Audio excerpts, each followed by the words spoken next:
आने के दो कारण हैं और दोनों को गहराई से देखेंगे तो एक ही निकलेगा, पर दो समझ लेते हैं, आपको समझने में आसानी होगी। घमंड आने का पहला जो सबसे बड़ा कारण है वो ये है कि जो व्यक्ति स्वयं को कर्ता मान लेता है, मैं करता हूं, स्वयं को क्या मानता है?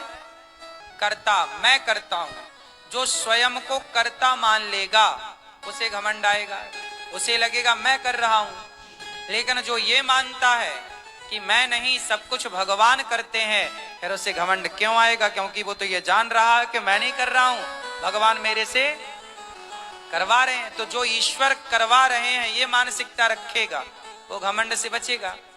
तो घमंड इसलिए आता है कि हम स्वयं को कर्ता मान लेते हैं, जबकि कर्ता हम है नहीं।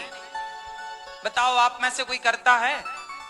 करते हो तुम कन्हैया, मेरा नाम हो रहा है, मेरा आपकी कृपा से। करते तो भगवान ही है, हमें और आपको वो निमित्त बना देते हैं।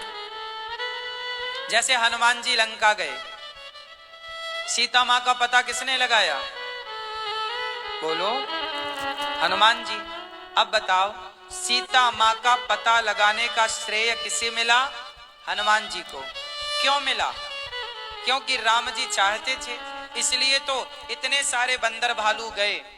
जामवंत भी दक्षिण दिशा की तरफ गए थे, नल नील भी गए थे, अंगद भी गए थे,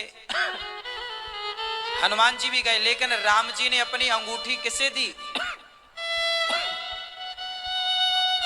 तो राम जी स्वयं चाहते थे कि लंका हनुमान जी जाए, इसलिए तो अंगूठी हनुमान जी को दी गई, वरना अंगद को देते। राम जी, सीता मां को जो अंगूठी दी गई वो अंगूठी हनुमान जी को किसने दी थी? राम जी ने।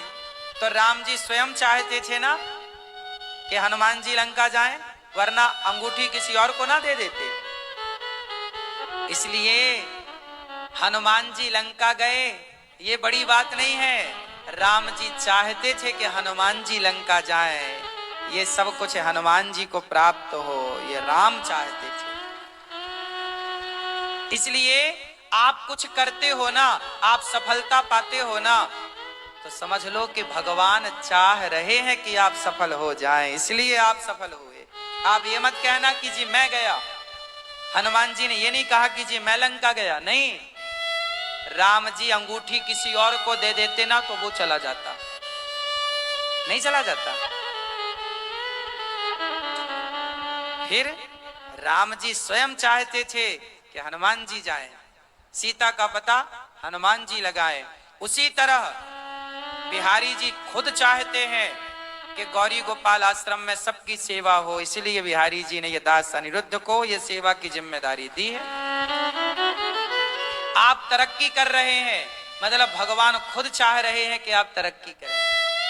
आप नाम कमा रहे हैं, आप सेवा कर रहे हैं समाज की, भगवान चाह रहे हैं इसलिए आप कर पा रहे हो साहब। वो नहीं चाहे तो तुम क्या कर लोगे? राम जी नहीं चाहते तो हनुमान जी नहीं जाते लंका साहब। आप बात समझ रहे हैं ना? राम जी नहीं चाहते तो हनुमान जी लंका नहीं जा सकते थे, जा सकते थे। फिर इसलिए आप ये मत कहो कि मैं करता हूं, ये कहो कि हम सबसे बिहारी जी करा रहे हैं। भगवान स्वयं अपना कार्य करते कराते हैं, हमें और आपको निमित्त बनाते हैं। जैसे हनुमान जी लंका गए तो निमित्त बना दिया। राम का काम कौन करेगा? राम का काम खुद राम कर लेते हैं। भगवान अपना खुद अपना करा लेते हैं किसी ना किसी से। फिर तो हम क्यों घमंड करें कि हम कर रहे हैं? भगवान चाह रहे हैं इसलिए सब कुछ हो रहा है। भगवान चाह रहे थे इसलिए आप दिल्ली से चलकर कथा सुनने यहाँ आए, आप अपने गांव अपने शहर से चल करके कथा सुनने यहाँ आए। भगवान चाह रहे थे इसलिए तो आप आए, वो नहीं चाहते तो आप तो अपने काम में थे ही बिजी, आप तो अपने घर पे ही थे, अपना काम कर रहे थे। तो आप ये मत सोचो कि आप आए हैं, नहीं।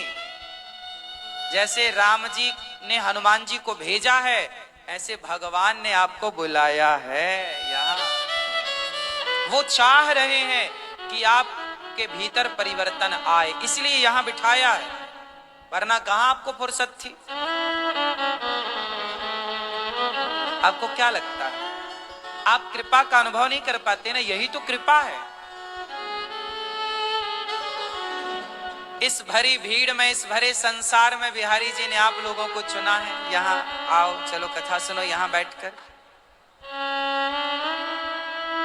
है ना? इसलिए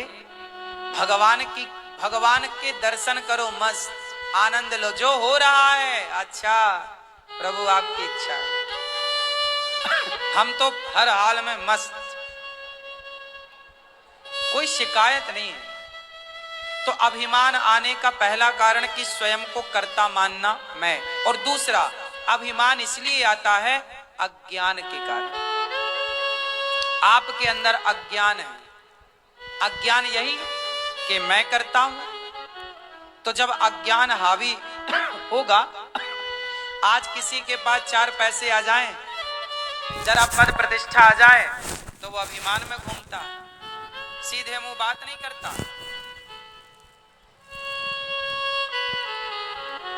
ये अभिमान क्यों आया?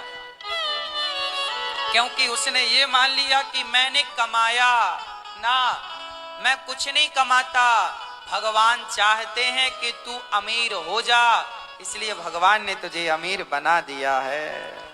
इस अमीरी का सदुपयोग करेगा ना पगले, तो सदा अमीर रहेगा। और तूने अमीरी का दुरुपयोग किया तो आज अमीर है, कल अमीर रहेगा, इसकी गारंटी नहीं है। मैंने